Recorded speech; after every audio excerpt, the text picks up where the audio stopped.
on the orange is right. It's contestant number 1. Judges, are we okay? Can we move on? Okay. Contestant number 2 is Sister Ayana McKee.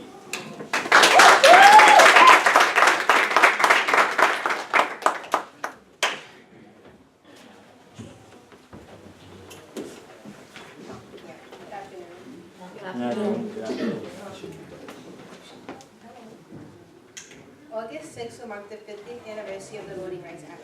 Yet, despite the hopeful legacy of and intent behind this landmark legislation, recent events in Cleveland, Ferguson, and most recently in New Jersey, where Philip White was mauled to death by police dogs, prove we still have a considerable amount of work to do in order to dismantle the structure of institutionalized racism, sexism, and other destructive biases.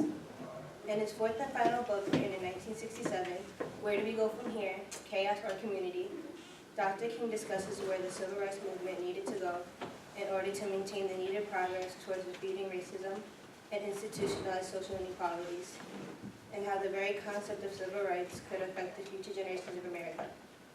Though he was looking at the social conditions of the 1960s, such as voting rights, civil rights, and black nationalism, many of the battles Dr. King fought for relate to the racial and ethnic differences pertaining to economic and professional advancements, education, and equality of African Americans continue to be fought today.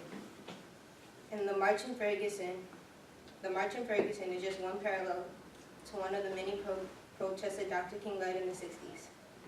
Other parallels to Dr. King's efforts in equality for gender, sexuality, religion, disability, and any other area of human differences are also being upheld.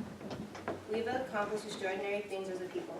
The first Black president, holding seats in the Supreme Court, and even being awarded several Nobel Peace Prizes.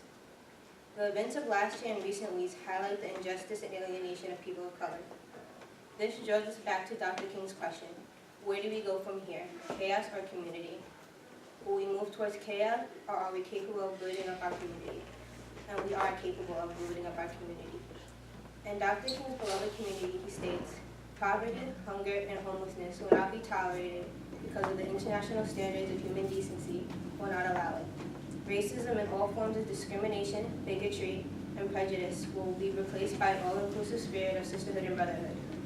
We can achieve this vision of this society by putting our differences aside and learning to love our brothers, not only in words but by our actions. We need to stop breaking each other down. The differences in the color of our skin shouldn't matter, regardless if you're from the West Indies, Africa, or America. If you're lighter or darker, we all fight similar battles. We are all Black. Racial barriers need to be torn down. We need to stop acting out stereotypes that lead to discrimination, bigotry, and prejudice. Young men sagging their pants should not be a fashion trend. It's embracing gang and prison culture. We need to stop Black-on-Black violence. Protect your brother instead of fighting him. We need to stop supporting each other. Help patronize Black-owned businesses. Lift your brother and sister up. Help each other learn their rights as Americans. We need to start learning our history, not just what they choose to teach us in school. Africans Americans invented more than just peanut butter. We need to take advantage of every educational opportunity and give back to our communities by being role models and advocates. We need to take steps to improve our community so we can stay astray from chaos. Although Dr. King's legacy is decades old, his belief in Black America holds true today. If we want equality and to stay astray from chaos, we need to be actively and positively involved in our community. We need to be our best selves and take advantage of every opportunity afforded to us. We need to stand strong with our heads held high. We have come so far, yet there's a long way to go. Amen.